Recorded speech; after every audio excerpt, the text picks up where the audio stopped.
ஓம்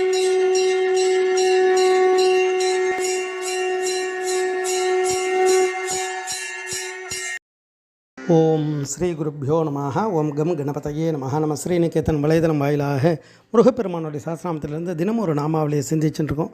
இன்றைய தினம் 396வது நாமாவளியாக ஓம் தயாநிதயே நமஹ.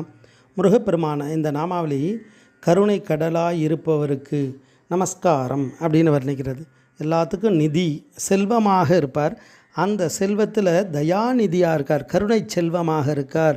அவருடைய அனுக்கிரகம் இருந்தால் எப்பேற்பட்ட பாக்கியமும் நம்மளை தேடி தானாக வரும். ஏன்னா இறைவன் கருணையால் நம்மளை எல்லாம் அனுக்கிரகம் செய்கிறார். கருணையே வடிவமானவர். கருணையால் தான் நமக்காக இறைவன் நம்மளை நோக்கி வராராம். பாம்பன் சுவாமிகள் தன்னுடைய ஆத்ம லாபத்துக்காக சொல்கிறார், பழனி முருகன் கூட்டிருக்காருன்னு. அழைத்தாரான ஆம்னு சொன்னதுக்கு முருகப்பெருமான் உடனே கோர ரூபமாக ஆள்காட்டி விரலை காமிச்சு நான் சொல்கிற வரையிலும் வரக்கூடாது அப்படின்னு சொன்னாராம். அப்போ இது எப்படி, இது தண்டனையா அப்படின்னா கிடையாது, கருணை. இந்த ஜீவன் நற்கதி அடையிறதுக்காக இறைவன் நம்ம மீது கருணை வச்சிருக்கார். அப்போ அந்த உயர்கதிக்கு தடையாக இருக்கக்கூடிய அந்த பொய்யை நிந்திப்பதற்காக சத்தியமாவது சரவண பவவேன்னு சத்தியஸ்வரூபமான அந்த இறைவனே தடுத்தாட்கொள்கிறார். அப்போ அந்த செயலுக்கான தண்டனையை அனுபவிச்சிட்டா அப்போ அந்த வினை தொடராது.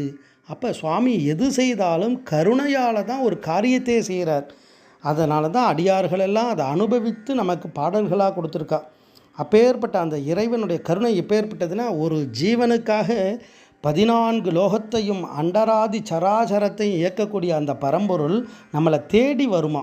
5 பூதமும் 6 சமயமும் மந்திர வேத புராண கலைகளும் 50 விதமான லிபிகளும் வெகுரூப அண்டராதி சராச்சரமும்னு அநேக கோடி பிரம்மாண்ட நாயகராக இருக்கக்கூடிய அந்த கருணையே வடிவமான இறைவன் அடியார்களுக்காக எப்படி வராராம்.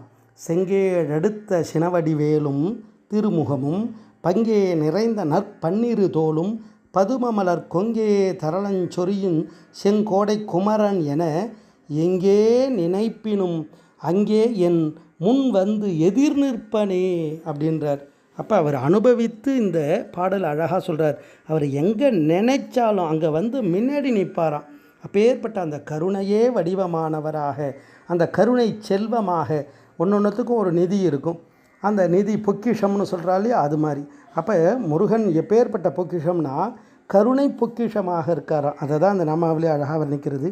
ஓம் தயாநிதயே நமஹ. ஸ்ரீ குருப்பியோ நமஹ. ஓம் சும் சுப்பிரமணியாய நமஹ.